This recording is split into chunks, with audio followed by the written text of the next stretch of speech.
अहिलेसम्म मोबाइल किनेको छैन, पछि राम्रो मोबाइल किन्यो भनेर बस्नु भएको छ भने तपाईहरुको लागि मैले यो 10 वटा टप स्मार्टफोन अक्टोबरमा रिलिज हुने लिएर आएको छु। पहिलो नम्बरमा चाहिँ OnePlus 15 Snapdragon 8 Elite Gen 5 को साथ आउँदैछ, यो महिनाको लास्टमा रिलिज हुँदैछ। सेकेन्डमा चाहिँ Motorola H60 Neo र नम्बर थर्डमा चाहिँ Vivo V60e, Vivo V60 को सानो भाइ। यसको लागि तपाईहरु वेट गरिनुहुन्छ, वेट नगरिनुहुन्छ। Vivo V60 चाहिँ मैले पनि चलाइरहेको छु।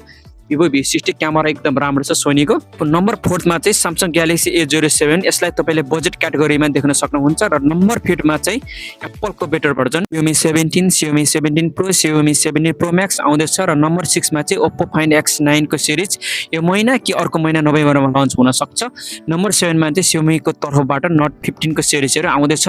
Note 15, Note 15 Pro, Note 15 Pro Max। Number 8 मा चाहिँ Realme को तर्फबाट Realme GT8 और GT8 Pro आउन सक्छ। नम्बर 9 मा चाहिँ Lava Octi 4 पहिला महिनादेखि लन्च हुन्छ भन्दै थियो। यो महिनामा यो स्मार्टफोन लन्च भयो भने बजेट क्याटेगोरीको लागि चाहिँ एकदम राम्रो हुनेछ। र नम्बर 10 भन्न अगाडि मेरो युट्युब च्यानललाई सब्स्क्राइब गरिदिनु हुन म अनुरोध गर्दछु।